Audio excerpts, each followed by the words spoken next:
Lung cancer, ये नाम सुनते ही हम सबके दिमाग में खास वजह घूमती है ना?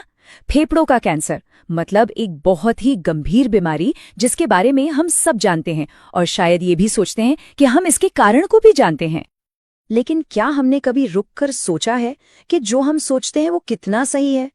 जब भी लंग कैंसर का जिक्र होता है तो सबसे पहली तस्वीर दिमाग में कौन सी बनती है?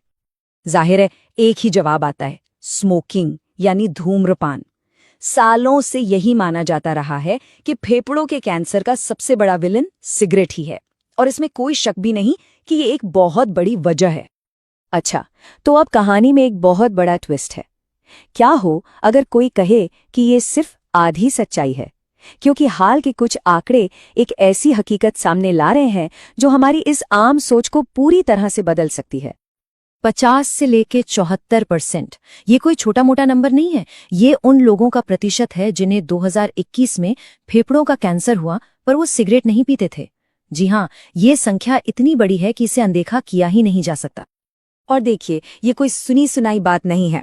ये आंकड़ा आया है दुनिया के सबसे प्रतिष्ठित मेडिकल जर्नल्स में से एक द लैंसेट की रिपोर्ट से। जरा सोच कर देखिए, आधे से ज्यादा मामले उन लोगों में पाए गए जिन्हें हम अब तक इस बीमारी के खतरे से बाहर समझते थे। तो अब सबसे बड़ा सवाल ये उठता है कि अगर धूम्रपान नहीं, तो फिर इन मामलों का जिम्मेदार कौन है? इसका जवाब हमारे और आपकी सांसों में, हमारी हवा में ही कहीं छिपा है।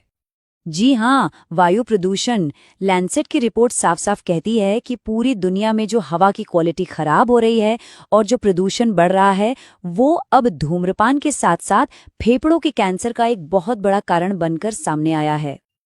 और सिर्फ लैंसेट ही नहीं, international agency for research on cancer जैसी बड़ी संस्था भी इस बात की पुष्टि करती है। उनके हिसाब से अब फेफड़ों के कैंसर के कारणों की लिस्ट में धूम्रपान के ठीक बगल में वायु प्रदूषण का नाम लिखा जाना चाहिए। चलिए अब इस खतरे को और गहराई से समझते हैं। देखते हैं कि ये दुनिया भर में खासकर महिलाओं को कैसे अपनी चपेट में ले रहा है, क्योंकि आंकड़े जो कहानी बताते हैं वो काफी परेशान करने वाली है। ये जो आंकड़े स्क्रीन पर हैं, ये साल 2021 के हैं। उस साल पूरी दुनिया में महिलाओं में फेफड़ों के कैंसर के लगभग 9 लाख मामले सामने आए। लेकिन हैरान करने वाली बात यह है कि इनमें से एक बहुत बड़ा हिस्सा सीधे सीधे प्रदूषित हवा की वजह से था। 81,000, ये सिर्फ एक नंबर नहीं है, ये 81,000 जिंदगियां हैं जो सिर्फ इसलिए खतरे में पड़ गईं क्योंकि जिस हवा में वो सांस ले रही थी वो जहरीली थी। ये इस समस्या का एक मानवीय पहलू है जिसे समझना बहुत जरूरी है। तो ये सारी बातें हमें एक बहुत ही जरूरी सवाल पर लाके खड़ा करती हैं। ये बीमारी अब किसी एक इंसान की निजी आदत का नतीजा नहीं रह गई है, बल्कि ये हम सबका एक साझा, एक कलेक्टिव हेल्थ रिस्क बन चुका है। तो आज की इस पूरी चर्चा से क्या बातें समझनी चाहिए? पहली और सबसे जरूरी बात, फेफड़ों का कैंसर अब सिर्फ धूम्रपान करने वालों की बीमारी नहीं है। दूसरा, वायु प्रदूषण एक बहुत बड़ा खतरा है और ये बात अब साइंस भी मान चुका है। और आखिर में, खराब होती हवा की क्वालिटी हम सभी के लिए एक गंभीर स्वास्थ्य चिंता है, चाहे कोई सिगरेट पीता हो या नहीं।